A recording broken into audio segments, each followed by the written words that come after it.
मैं धम्मपथ संघ के इस सांस्कृतिक परिवर्तन कार्यक्रम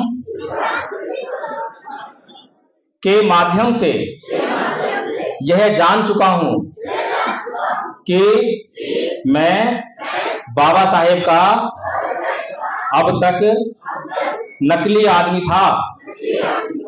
मेरे ऊपर बाबा साहेब का कर्ज है।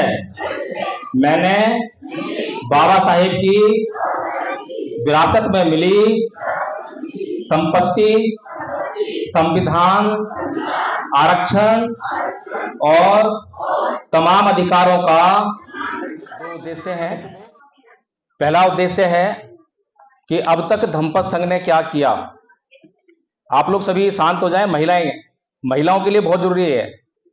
महिलाओं ने ही भारत से बौद्ध धर्म को गायब किया है और महिलाओं के कंधों पर ही जिम्मेदारी है कि वो पुनर्स्थापित करें, इसलिए ध्यान रखें। और इसीलिए आपको जानकर बड़ी खुशी होगी कि धम्मपथ संघ ने बहुत बड़े स्तर पर, यहाँ पर लिस्ट आपको बार फ्लैश हो रही है, उसमें देखिए कितनी महिला आचार्य हैं और अनपढ़ महिला आचार्य से लेकर पढ़ी लिखी तक के प्रोफेसर तक आपको महिला आचार्य मिलेंगे। तो इसीलिए ये क्या विजन है, ये हमारे लिए, हमारे समाज के लिए, इस देश के लिए और दुनिया के लिए क्यों जरूरी है, इसको समझना बहुत जरूरी है। अगर ये हमें समझ में आ गया तो अब तक पिछले 70 साल में परम पूज्य बाबा साहेब डॉक्टर भीमराव अंबेडकर की मृत्यु के बाद जो नहीं हो पाया है वो अब होने लगा है और होने लगेगा। परम पूज्य बाबा साहेब डॉक्टर भीमराव अंबेडकर ने 14 अक्टूबर सन 1956 को धर्म परिवर्तन किया था। उसके बाद एक जनगणना हुई 1960 में, जिसमें पता लगा कि भारत में 60 लाख बौद्ध हैं और अभी का जो करंट डेटा है उसके हिसाब से 1 करोड़ से कुछ कम बौद्ध हैं। और 18 मार्च 1956 को परम पूज्य बाबा साहेब डॉक्टर भीमराव अंबेडकर ने आगरा की भूमि से रोते हुए कहा था कि मैं इस कारवां को बड़े दुख और मुसीबतों को झेलते हुए यहां तक लेकर आया हूं। अगर इस कारवां को आप लोग आगे ना ले जा सको तो पीछे मत जाने देना, इसको यहीं रोक देना, यहीं रहने देना। तो ये चिंतन का विषय है कि वो कारवां आगे गया, वहीं पर है या पीछे गया। तो जो मैंने आपको अभी आंकड़ा दिया है, 1960 में हमारे पास 60 लाख बौद्ध थे और आज भारत में 1 करोड़ से कुछ कम बौद्ध हैं। तो सोचिए कि हमारा कारवां जो है वो पीछे गया है या वहीं पर है। आगे तो नहीं कह सकते, आगे तो नहीं कह सकते। जहां परम पूज्य बाबा साहेब डॉक्टर भीमराव अंबेडकर अकेले एक ही झटके में, एक ही बार में लाखों लोगों को बौद्ध धर्म देने में कामयाब हो जाते हैं और वो ये घोषणा करते हैं कि मैं अगर 5 साल और जीवित रहा तो भारत को बौद्ध में कर दूंगा। तो 5 साल कब होने थे? 61 में। 61 में 5 लाख 61 में जो है भारत को बौद्ध में होना था, लेकिन उस शर्त यह थी कि बाबा साहेब का जीवित रहना जरूरी था। तो अनफॉर्चुनेटली जो है वो जीवित नहीं रह पाए। अगर बाबा साहेब जीवित नहीं रह पाए लेकिन उन्होंने एक विजन दे दिया, एक उद्देश्य, लक्ष्य आपके हाथ में दे दिया कि भारत को बौद्ध में करना है, तो अब प्रश्न यह उठता है कि भारत को बौद्ध में करने की जिम्मेदारी किसके ऊपर थी? किसके ऊपर थी? बताएं किसके ऊपर थी? चीन वालों के ऊपर, हिंदुओं के ऊपर, मुसलमानों के ऊपर? किसके ऊपर थी? नहीं नहीं नहीं नहीं, हम सबके ऊपर कैसे हो जाएगी? हाँ, this is the correct answer. जो उस समय बौद्ध बने उनकी ये जिम्मेदारी थी कि वो आगे बौद्ध बनाए लोगों को और पूरे भारत को बौद्ध में कर दें। अभी मुझसे पूर्व कुछ वक्ता यह भी कहकर गए हैं, राजनीतिक वक्ता रहे होंगे शायद, इसीलिए कहकर गए हैं कि राजनीतिक सत्ता से धर्म स्थापित होगा, सांस्कृतिक परिवर्तन होगा। अब ये धर्म की स्थापना का मामला क्या है, ये सांस्कृतिक परिवर्तन है क्या, इसको शायद हमने समझा नहीं। अगर हमने इसको समझ लिया होता तो पिछले 70 साल में उस पर काम हुआ होता, और पिछले 70 साल में अगर काम हुआ होता तो मैंने सुना है कि कार्ल मार्क्स की जब मृत्यु हुई तो केवल 14 लोग उसकी मृत्यु पर उसके साथ में थे। और उन 14 लोगों ने इतना काम किया, इतना काम किया कि आज पूरी दुनिया में कोई देश ऐसा नहीं है जहां उसकी विचारधारा पर आधारित पार्टी ना हो। और आधी दुनिया तो लाल हो ही गई। हमारे ही देश में कई राज्यों में सरकार भी बनी। मार्क्सवादी कम्युनिस्ट पार्टी आप जानते ही हैं, कम्युनिस्ट पार्टी हर देश में है। तो वो 14 लोग और परम पूज्य बाबा साहेब डॉक्टर भीमराव अंबेडकर के साथ में 22 प्रतिज्ञाएं लेकर कसम खाने वाले लोग, वो कितने थे? लाखों। तो जब किसी काम को 14 लोग करें और उसी काम को अगर लाखों लोग करें तो कौन सा काम जल्दी होना चाहिए? कौन सा? तो कारण क्या रहा? हम लोग पिछड़ कहां गए, पीछे कैसे रह गए? कारण यह रहा कि आज भी हमें कहते हैं कि परम पूज्य बाबा साहब डॉक्टर भीमराव अंबेडकर की षड्यंत्र करके हत्या कर दी। दूसरों पर दोष मढ़ते हैं। हम चाहते हैं कि वो और जिंदा रहें, और जीवित रहें। कांसीराम जी की भी हत्या कर दी, वो और जिंदा रहते, ऐसा सोचते हैं, ऐसा बोलते हैं। लेकिन मैं सोचता हूं कि अगर वो और जीवित रहते, 5 साल और जीवित रहते, तो क्या देते हम? हलवा पूड़ी खिलाते उनको? नहीं खिलाते। वो बेचारे और मेहनत करते, कष्ट झेल रहे थे। अंतिम समय में कितनी दुख, कितनी पीड़ा उन्होंने झेली, तो और झेलते हो जाए। लेकिन जो वो कष्ट और दुख पीड़ा झेल रहे थे, वो किसके लिए झेल रहे थे? अपने भी बच्चों के लिए या इस समाज के लिए? किसके लिए झेल रहे थे? समाज के लिए। और समाज क्या करता है? बाबा साहेब का मिशन था समाज का उत्थान करना, और हमारे समाज का मिशन क्या है? क्या मिशन है हमारे समाज का? अपना उत्थान करना। बिल्कुल सही, आप लोग तो सही सही उत्तर दे रहे हैं। यानी कि आज ऑडियंस बहुत काबिल बैठी है। आखिर कारण क्या है? अगर हमें बाबा साहेब का उद्देश्य था कि हमारा उत्थान करें और हम अपने उत्थान नहीं कर पा रहे, तो प्रॉब्लम क्या है? तो प्रॉब्लम यह है कि हम लोग नकली खाना खाने वाले लोग हैं। असली खाना और नकली खाना में क्या फर्क होता है? मिशन मूवमेंट की बात कर रहा हूं मैं, उसकी बात नहीं कर रहा जो आप हलवा पूड़ी खाते हो। मिशन मूवमेंट का जो असली खाना है वो है त्याग, समर्पण, बलिदान का, और नकली खाना है लोभ, लालच और निजी स्वार्थ का। तो कौन सा खाना खा रहे हैं हम? निजी स्वार्थ वाला खाना खा रहे हैं। यानी कि हमारे भीतर जो है, जो त्याग, समर्पण, बलिदान हमारे महापुरुषों ने दिखाया, वो त्याग, समर्पण, बलिदान हमारे भीतर नहीं आया। और इसीलिए महापुरुषों का जो मिशन है, जो हमारे ही उद्धार के लिए, हमारे कल्याण के लिए, वो बीच में अटका हुआ है, बल्कि वो पीछे जाता हुआ दिखाई दे रहा है। अभी बहुत से लोग जो हैं दूसरे लोगों को दोषी ठहराते हैं कि दूसरे लोग हमारे कारवां में बाधा डाल रहे हैं, वो हमें सत्ता में नहीं आने देते, वो ईवीएम लेकर आए हैं, ईवीएम की वजह से हम हार रहे हैं। नाना प्रकार के कारण बता देते हैं। लेकिन मैं जब सोचता हूं तो मैं ये सोचता हूं कि हमारे लोगों की संख्या क्या है भारत में। भारत में अगर मैं अपने लोगों की संख्या देखूं, बहुजन जिन्हें कहते हैं, जिसमें अगर हम साहेब मान्यवर कांसीराम जी के उस कंसेप्ट को शामिल कर लें, जिसमें वो कहते हैं कि एससी, एसटी, ओबीसी, कम से कम इन तीनों को शामिल कर लें, तो उनकी संख्या बहुत कम नहीं है, बहुत ज्यादा है। अगर इन लोगों ने परम पूज्य बाबा साहब डॉक्टर भीमराव अंबेडकर की बात को मान लिया होता, तो फिर क्या इस समाज की समस्याएं, कहीं समस्याएं रहती क्या? बताइए, कौन सी बात नहीं मानी? पहली बात बाबा साहेब ने कही 1935 में कि मैं हिंदू धर्म में पैदा हुआ, यह मेरे बस की बात नहीं थी, लेकिन मैं हिंदू धर्म में मरूंगा नहीं। ये बात अगर करोड़ों लोगों ने एक बार में मान ली होती, इस समाज ने मान ली होती, जिसके लिए परम पूज्य बाबा साहब डॉक्टर भीमराव अंबेडकर ने काम किया, जिसके लिए तमाम महापुरुषों ने काम किया, तो फिर क्या होता? बताइए क्या होता? किसी को अंदाजा है क्या होता? नहीं, वो बनता नहीं बनता तो बाद की बात है। लेकिन एक चीज हो जाती कि हिंदू धर्म जो है अल्पसंख्यक हो जाता। होता नहीं होता? होता। अभी हम लोग जो है क्या बोलते हैं कि हमारा संविधान खतरे में है, बोलते हैं। अभी बी.आर. गवई साहब का अपमान कर दिया, बाबा साहेब की मूर्ति नहीं लगने दी ग्वालियर में, करते हैं हम जो है। बहुत हमारे दुख पीड़ाएं बहुत ज्यादा बढ़ रही हैं। अब ये बताइए कि ये जो ताकत जो है उन लोगों को कौन दे रहा है? कौन दे रहा है? हम दे रहे हैं।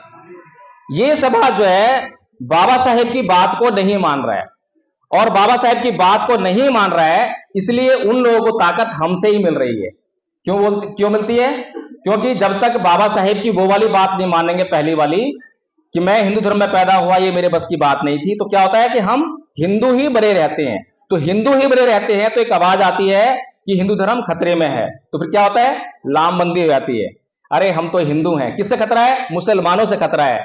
तो हम क्या कहते हैं कि भाई पहले जो है हम अपना ये देख लें, मुसलमानों से बच जाए, बाकी बाद में देख लेंगे। तो वोट का ट्रांसफर हो जाता है, होता ही नहीं होता? बहुत बड़े पैमाने पर होता है। तो दूसरी बात जो बाबा साहब ने कही बौद्ध बनने की, ये बहुत इंपॉर्टेंट।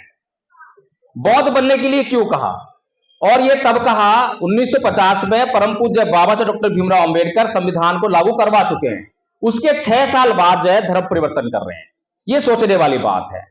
अगर संविधान में हमारे सभी अधिकार सुरक्षित हो गए होते, हमारा जीवन सुरक्षित हो गया होता, तो फिर बौद्ध धर्म अपनाने की कोई जरूरत नहीं थी। जरूरत थी क्या? बताइए, जरूरत थी क्या? अगर बाबा साहेब बौद्ध धर्म संविधान को लागू करवाने के बाद भी बौद्ध धर्म अपना रहे हैं, धर्म परिवर्तन कर रहे हैं, किसी को नाराज करने का खतरा मोल ले रहे हैं, इसका मतलब वो चीज बहुत जरूरी थी। तो ये जो धर्म परिवर्तन है, ये है क्या, इसको समझना बहुत जरूरी है। अभी तक हमने धर्म परिवर्तन के नाम पे क्या करा? दीक्षा कार्यक्रम किए। दीक्षा कार्यक्रम किए, एक एक बार में हजारों हजारों लोगों को दीक्षा दिलवाने का कार्यक्रम कर दिया, उनको 22 प्रतिज्ञाएं करवा दी। ये कार्यक्रम बहुत चल रहे हैं, लेकिन समस्या क्या है? हर बार 1000 लोग जो है कम से कम दीक्षा ले रहे हैं, लेकिन संख्या वहीं की वहीं है, संख्या वहीं की वहीं है। तो प्रॉब्लम यह है कि हमारी संख्या नहीं बढ़ पा रही है, तो धर्म परिवर्तन नहीं हो रहा है। अगर धर्म परिवर्तन हो तो वो धर्म का जो है प्रचार प्रसार भी बढ़ जाए। तो धर्म परिवर्तन के लिए 3 बातें होना बहुत जरूरी है। इस पे बार फ्लैश हुआ है ना, यहां पर सबने देखा है क्या चीजें जरूरी है? पहली चीज प्रतीकों का परिवर्तन। तो हम लोगों ने प्रतीकों का परिवर्तन अच्छी तरह किया। कौन सा किया? जिनसे ये पहचान होती है कि भाई ये हिंदू है, ये मुसलमान है, ये बौद्ध है, तो वो हमने बदलना आसान है। मंदिर जाना छोड़ दिया, बुद्ध विहार जाना शुरू कर दिया, आज हम बुद्ध विहार में आए हैं। दूसरा है रीति रिवाज और परंपराओं का परिवर्तन, ये भी हमने कर दिया। सारा नहीं करा, लेकिन कुछ तो कर दिया। तीसरा जो परिवर्तन है वो बहुत महत्वपूर्ण था, और बौद्ध बनने के लिए तो बहुत ही महत्वपूर्ण है, क्योंकि अन्य कोई भी धर्म आप अपनाते हो, हिंदू बन जाओ, मुसलमान बन जाओ, ईसाई बन जाओ, वो आपसे कभी नहीं कहेंगे कि ये जो काम बौद्ध लोग करते हैं वो करो। लेकिन बुद्ध ये कहते हैं कि तीसरा परिवर्तन यानी चित्त का परिवर्तन, अगर ये आप लोगों ने नहीं किया तो फिर आपका धर्म परिवर्तन करने का फायदा कोई नहीं है, बुद्ध की शरण में जाने का कोई फायदा नहीं है, आपका कल्याण होने वाला नहीं है। चित्त में हमारे जो है नाना प्रकार के विकार हैं, काम, क्रोध, मोह, लोभ, द्वेष, तृष्णा, ईर्ष्या, राग, ये विकार हैं। अगर इनको निकालने का काम करेंगे तो हमारी पहले तो शुद्धि होगी, हमारा कल्याण सुनिश्चित होगा, हम अपना कल्याण खुद से करने लग जाएंगे। अभी मैं कह रहा था कि दूसरे लोगों को हम बहुत ज्यादा आरोप लगाते हैं कि दूसरे लोग हमारे काम में बाधा है, आरएसएस हमारे काम में बाधा बन रही है, वो हमारे धर्म को नहीं बनने दे रही, हमारी राजनीति नहीं बनने दे रही। लेकिन मैं ये कहता हूं कि दूसरा कोई जिम्मेदार नहीं है, दूसरे लोग तो अपना काम करेंगे, उन्हें क्यों रोकोगे आप? उन्हें तो अपना काम करने दीजिए। लेकिन सबसे बड़ा प्रश्न ये है कि क्या हमने अपना काम किया? बताइए, हमने अपना काम किया क्या है? भगवान बुद्ध धम्मपद में कहते हैं, नए परिसंग विलोमानी, नए परिसंग कथा कथन, अतनोव अवेख्य कतानी अकतानी च, कि दूसरे क्या कर रहे हैं और दूसरे क्या नहीं कर रहे हैं, ये मत देखो।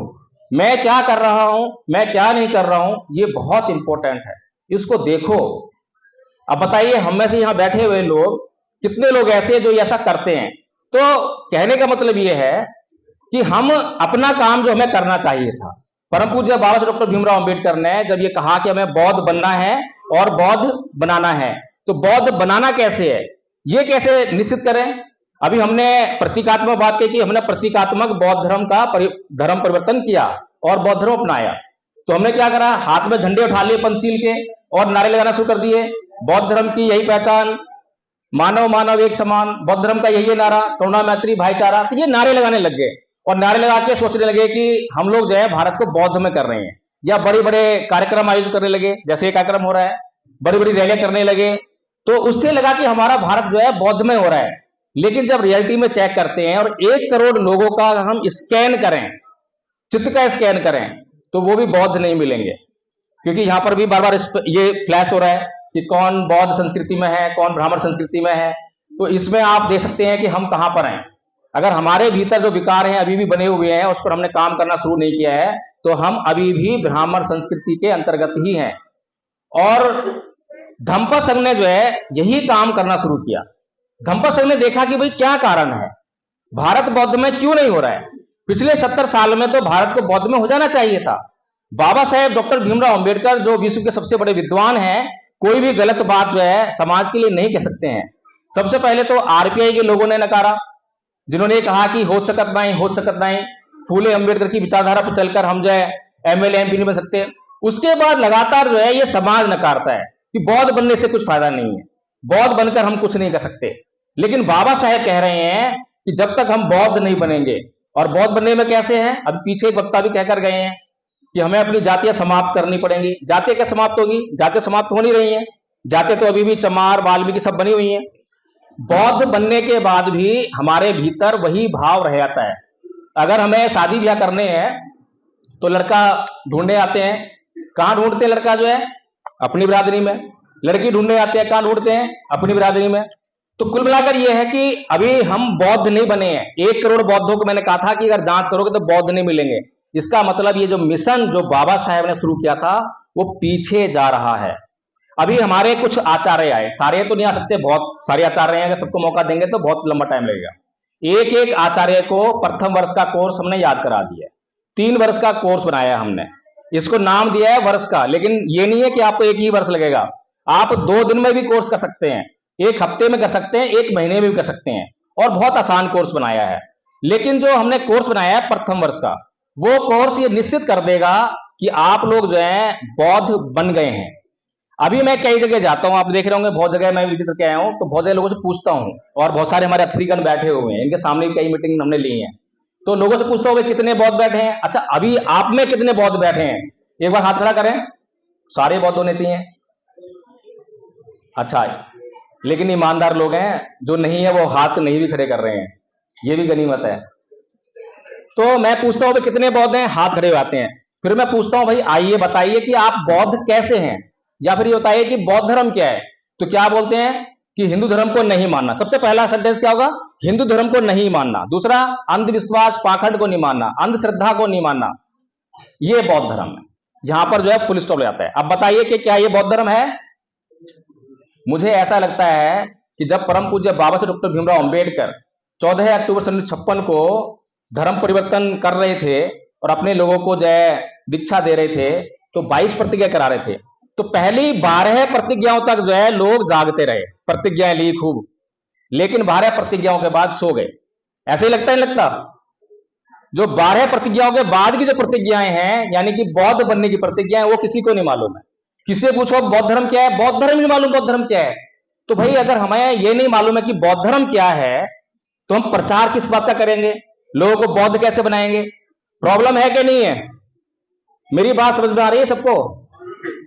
जब हमें ये नहीं मालूम है कि बौद्ध धर्म क्या है, तो हम प्रचार किस चीज का करेंगे। एक आदमी को मैं ये कहूं कि भाई ये लो मोबाइल, ये मोबाइल है, जाके इसको जो है यहां पर बेचाओ, तो बेचाएगा वो, बताइए बेचाएगा क्या, नहीं बेच जाएगा। और अगर उसी आदमी को मैं इस मोबाइल की सारी जानकारी दे दूं, ये बता दूं कि लोगों के लिए ये मोबाइल कितना जरूरी है, फिर उसको मैं 10 मोबाइल दूं, तो बेचाएगा। आसान सी बात है ना। तो इतनी सीधी सी बात कि हमें समझ में नहीं आती है क्या, हमें समझ में आनी चाहिए। यानी कि हमें जो है जो काम हमारे ऊपर जिम्मेदारी है, उसके लिए हमें स्किलफुल होना पड़ेगा, हमें जो है उसको सीखना पड़ेगा। जब हम उसको सीख जाएंगे और जब खुद से इस्तेमाल करेंगे, जिस फोन को कोई भी खुद से इस्तेमाल करता होगा और उसकी खूबियां जानता होगा, तो उतने ही अच्छे तरीके से वो दूसरों को उसकी खूबियां बता सकता है। ठीक बात है ना। तो इसी प्रकार से जो बौद्ध धर्म को जानता ही नहीं है, चर्चाएं तो अब भी होती हैं, घर में चर्चा होती है, अड़ोस पड़ोस में होती है, स्कूल कॉलेज में होती है, चर्चाएं होती हैं, लेकिन उन चर्चाओं में हिंदू धर्म शामिल होता है, मुस्लिमों का इस्लाम धर्म शामिल होता है, ईसाइयों का ईसाई धर्म शामिल होता है, सिखों का सिख धर्म शामिल होता है। लेकिन बौद्ध व्यक्ति वहां बैठा होगा, सुन रहा होगा, लेकिन वो बौद्ध धर्म की चर्चा नहीं कर सकता। जब वो बौद्ध धर्म की चर्चा नहीं कर सकता, जब वो ये नहीं बताता कि बौद्ध धर्म क्या है, तो बौद्ध धर्म का प्रचार करोगे कैसे। भारत को बौद्ध में बनाएंगे कैसे, ये प्रश्न जो है हमने सोचा और समझा। इसीलिए हमने जो है कोर्स बनाया, और कोर्स बनाने से पहले सोचा कि भाई कोई और ये काम कर रहा हो, कोई संगठन काम कर रहा हो, संस्था काम कर रही है, तो हम उसके साथ जुड़ के काम करें, क्योंकि संगठन तो पहले से ही लाखों संगठन बने हुए हैं, हम क्यों एक और बढ़ा दें संगठन। लेकिन हमने ये देखा कि कुछ लोग जो है कोर्स बनाकर काम तो कर रहे हैं, लेकिन बहुत गंभीर कोर्स है, जो बहुत ही उसके लिए योग्यता चाहिए, बुद्धि चाहिए वो समझने के लिए जो है।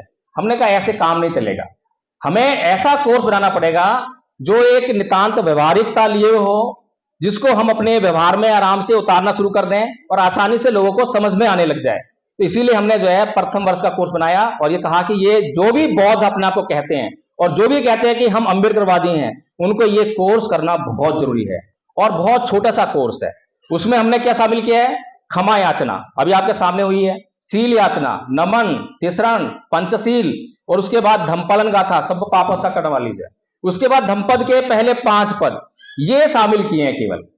अब बताइए बहुत बड़ा कोर्स है क्या? आसान है बिल्कुल। और धम्मपद संघ ये गारंटी देता है कि अगर कोई भी प्रथम वर्ष का ये वाला कोर्स याद कर लेता है और अपने जीवन में अप्लाई करता है, तो फिर उसको जो है लाभ होने की गारंटी हम लेते हैं। अगर उसके जीवन को ना लाभ हो, उसका जीवन ना बदले, तो हमारी गर्दन पकड़ लेना। मैं हर जगह गारंटी देकर आया हूं, आदरणीय हमारे विशिष्ट अतिथि बैठे हुए हैं, पूछ सकते हैं, हर जगह बोलकर आया हूं कि अगर ये कोर्स करने के बाद लाभ ना हो, दवाई का कोर्स करते हैं ना आप, और डॉक्टर ये कहता है कि लाभ होगा, वो भी गारंटी देने घबरा जाएगा। लेकिन हम तो वो गारंटी देने से भी नहीं घबराते हैं कि अगर लाभ ना हो तो गर्दन पकड़ लेना, लाभ की गारंटी हम देते हैं। लेकिन लाभ कब होगा? जैसे कि मान लीजिए मैं आपको एक कार गिफ्ट दे दूं, तो लाभ उठा लोगे? कार का लाभ उठा लोगे? नहीं उठा पाओगे। क्यों? क्योंकि उसको चलाना सीखना पड़ेगा, और चलाना सीख लो तो लाभ उठा ही लोगे, फिर तो उठा लोगे? नहीं उठा पाओगे। अगर कार चलाना सीख भी गए तो भी लाभ होने वाला नहीं है। क्यों? क्योंकि कार को चलाना पड़ेगा, और कार चलाते ही लाभ होना शुरू हो जाएगा। तो यही हम भी कहते हैं, धम्मपद संघ ने प्रथम वर्ष का कोर्स बना दिया है। ये जो जितने भी हमारे आचार्य बैठे हैं, ये प्रथम वर्ष का कोर्स किए हैं, और आचार्य इसलिए बोलते हैं इनको क्योंकि ये प्रथम वर्ष का कोर्स आपको भी सिखा सकते हैं, आपको भी करा सकते हैं। लेकिन हमने ये गारंटी नहीं दी है कि ये अपने जीवन में इसको अप्लाई भी कर रहे होंगे, ये गारंटी हम नहीं देते। हम कोई भी बात झूठ नहीं बोलेंगे, कोई भी बात जो बढ़ा चढ़ाकर नहीं बोलेंगे। किसी आचार्य को हमने ये नहीं बोला कि आप मंच पे जाकर जो है धम्मपद संघ का झूठा प्रचार करो, झूठ बोलो। जो उनके जीवन में घटनाएं घटी हैं वही बोलेंगे, उसके अलावा कुछ नहीं बोलेंगे। बहुत सारे हमारे आचार्य हैं जिनका जीवन बदला है, जो आपको आकर यहां बताएंगे तो पता लगेगा कि उनके जीवन में कैसे कैसे परेशानियां थी। लेकिन धम्मपद संघ का कोर्स करने के बाद मुझे पता ही नहीं चला कि किस आचार्य के जीवन में क्या घट रहा है, लेकिन उनके जीवन में बहुत भारी परिवर्तन हुआ। तो इसलिए ये जो कोर्स है, पहले तो कोर्स करना पड़ेगा, याद करना पड़ेगा। ऐसे काम चलेगा कि मुझे तो आता है, मैं तो बौद्ध हूं, नहीं।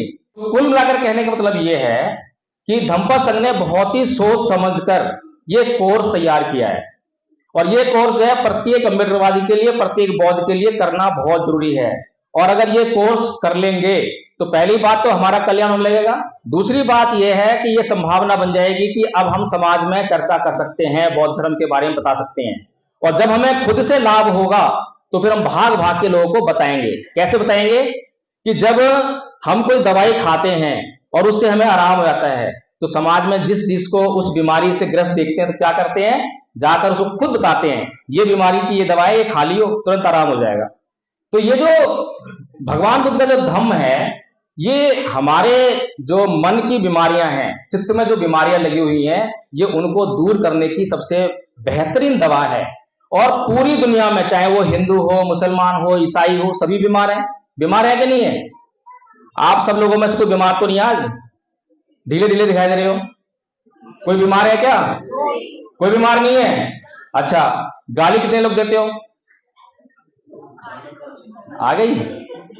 गुस्सा कितने लोग करते हो? सारे करते हो, और कहते बीमार नहीं हो। जो असली बीमारी है उसको तो बोलता नहीं है, नकली बीमारी बता रहे हो। कौन सी? खांसी, जुकाम, बुखार, ये नकली बीमारी है। असली बीमारी जो अन्य बीमारियों की जड़ है, वो कहां पर है? हमारे चित्त में। अभी मैंने बात की ना बार बार, जो है जब धम्मपद संघ जो है नमन लिखा है, नमन का अर्थ बताता है, क्या बोलता है? मैं उन सम्यक संबुद्ध को नमन करता हूं जिन्होंने अपनी समस्त इंद्रियों पर पूर्णतया नियंत्रण स्थापित करके अपने चित्त कलेशों का अंत कर लिया और अपने सभी विकारों को निकाल बाहर कर अपने चित्त को परिशुद्ध कर लिया। ये साफ साफ बताते हैं। तो हमें जो है बाबा साहेब के द्वारा इतनी बड़ी महत्वपूर्ण दवा दी गई, लेकिन समाज ने इस्तेमाल नहीं की, तो अभी भी प्रताड़ित है। अभी भी जातिवादी अत्याचार समाज के ऊपर हो रहे हैं। क्यों हो रहे हैं? जातिवादी अत्याचार तो होंगे क्योंकि वो उस जाति से बिलोंग करता है। अगर वो जाति को छोड़ के बौद्ध बन जाएगा तो जाति का अत्याचार तो खत्म। अब अत्याचार किसका होगा? तो होगा तो किसका अत्याचार होगा? अब अत्याचार जो है एक अल्पसंख्यक धर्म पे हो सकता है, लेकिन जब आप जो है जाति छोड़ देंगे तो आपके पीछे जितनी भी तमाम व्याधाएं थी सब हट जाएंगी, सब खत्म हो जाएंगी। लेकिन समाज को समझाने वाले लोग कभी भी ये नहीं समझाते हैं कि राजनीति से भी ज्यादा बढ़कर कोई अगर जरूरी चीज है तो वो धम्म है। इस धम्म को जब तक हम अपने जीवन में लेकर नहीं आएंगे तो हमारा किसी भी प्रकार से भला नहीं हो सकता। लेकिन परम पूज्य बाबा साहेब डॉक्टर भीमराव अंबेडकर को पागल घोषित करने के अगर किसी ने प्रण ले रखा है तो वो हम लोगों ने ले रखा है। बार बार हम बाबा साहेब को पागल कहकर ही घोषित करते नहीं करते? कितने लोग मानते हैं बाबा साहेब पागल थे? कितने लोग मानते हैं कि बाबा साहेब पागल थे? पागल नहीं थे क्या? क्या बात कर रहे? पागल थे।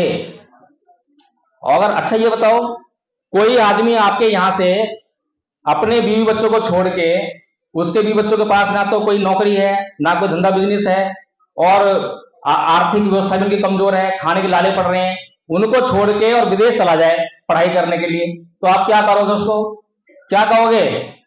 पागल कहोगे नहीं कहोगे? कहोगे नहीं कहोगे? फिर कैसे कह रहे हो बाबा साहब पागल नहीं थे?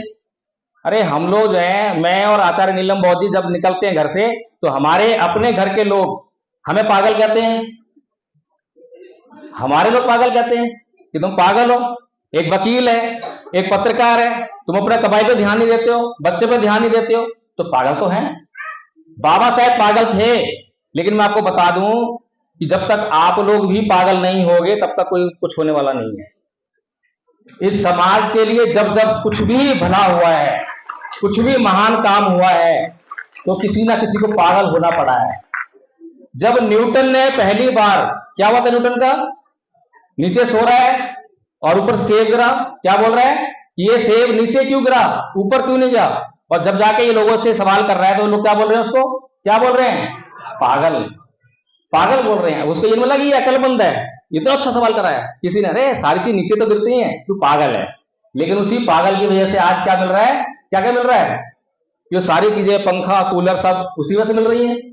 तो जितने भी महानतम कार्य अब तक इस संसार में हुए हैं वे सारे पागल लोगों ने किए हैं। और तो एक और पागल का नाम, एक और पागल का नाम है भगवान बुद्ध।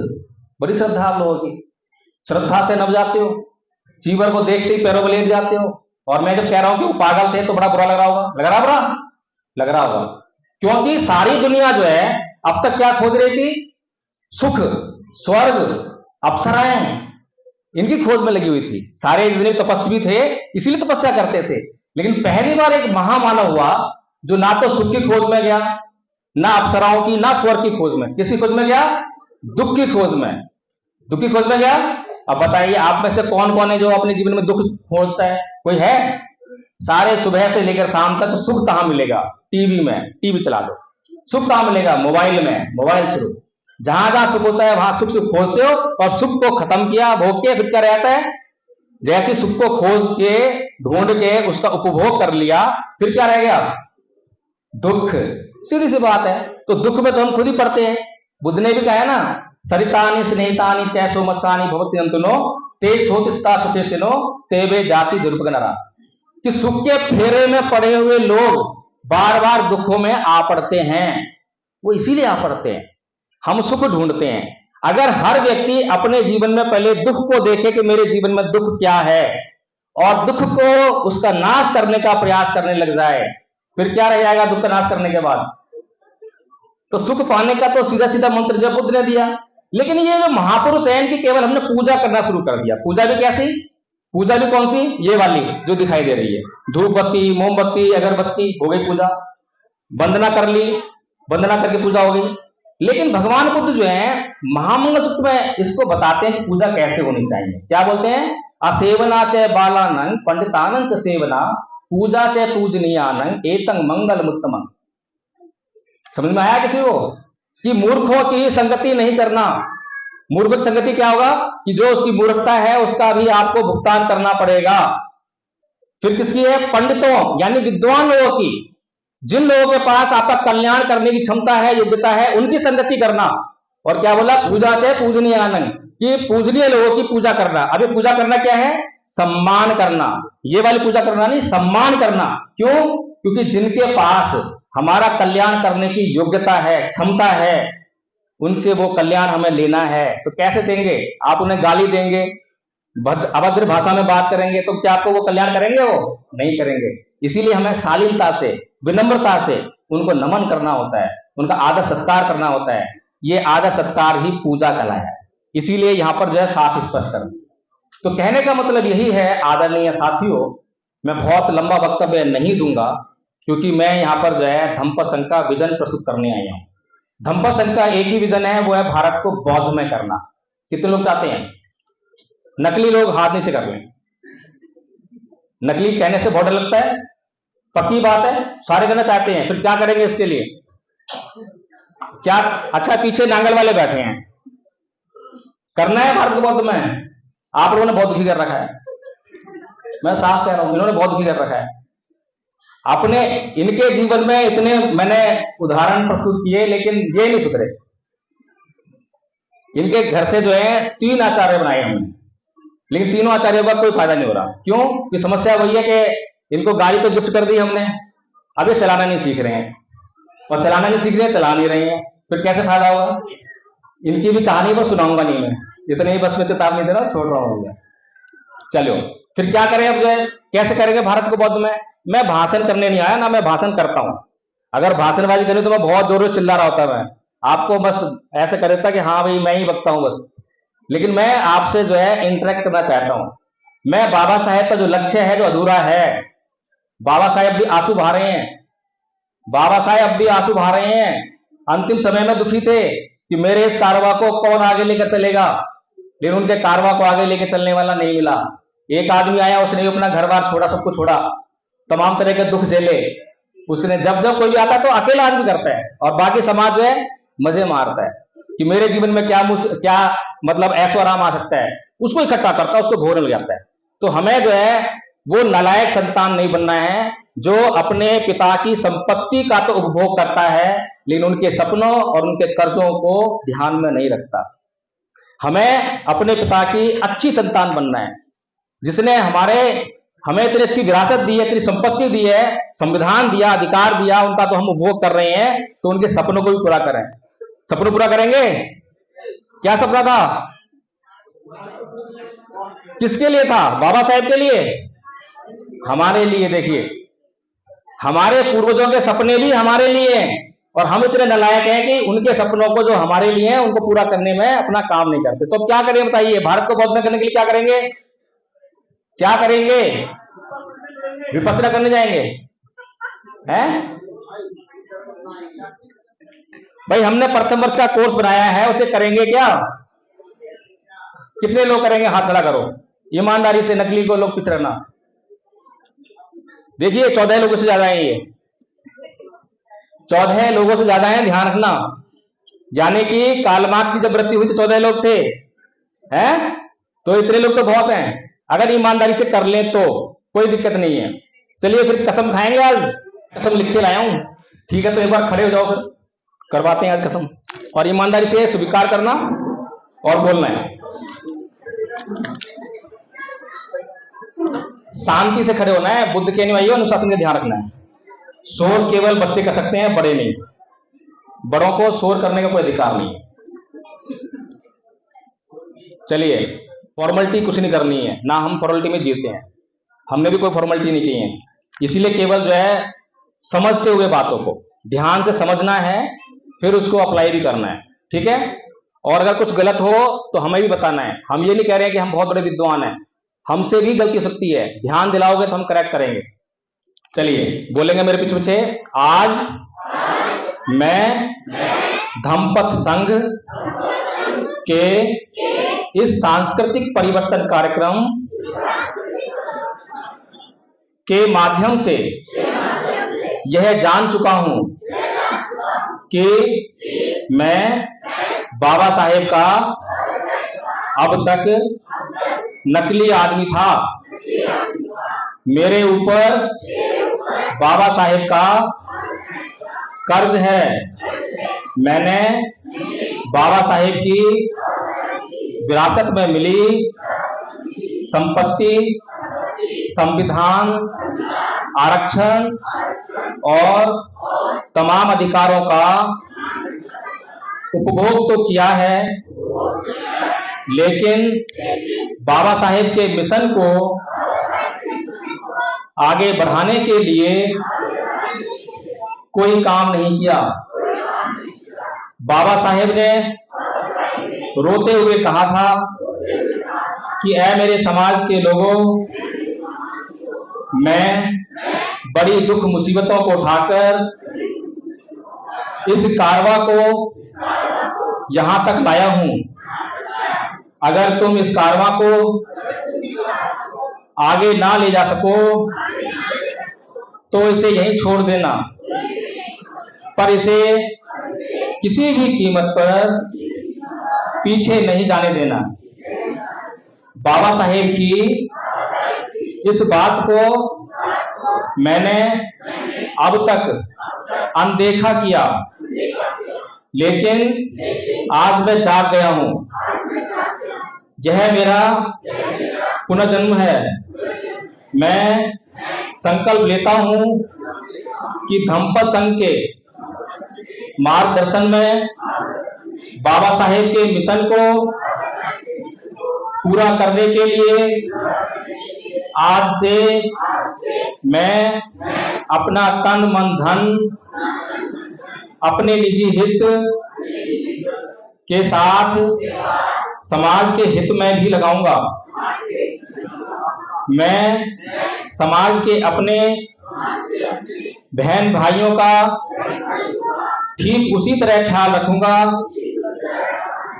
जैसे बाबा साहेब ने अपना सब कुछ कुर्बान करके भी समाज का ख्याल रखा। मैं आज भारत और दुनिया में शांति स्थापना के लिए भारत को बौद्धमय करने की प्रतिज्ञा करता हूं।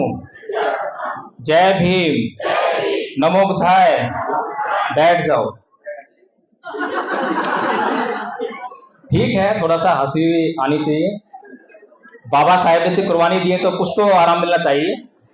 आज हमें आराम है कि हमें अपनी बीवी कुर्बान नहीं करनी पड़ रही है। आज हमें आराम है कि अपने बच्चे कुर्बान नहीं करने पड़ रहे हैं। इतनी तो सहूलियत मिली है।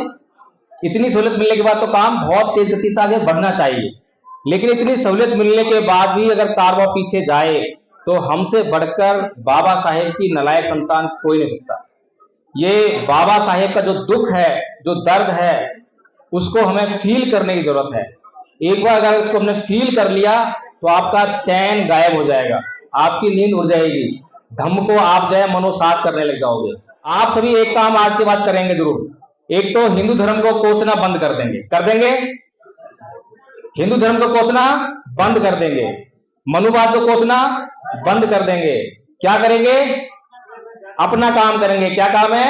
बौद्ध धर्म का प्रशिक्षण लेना, बौद्ध धर्म को सीखना और उसका प्रचार करना।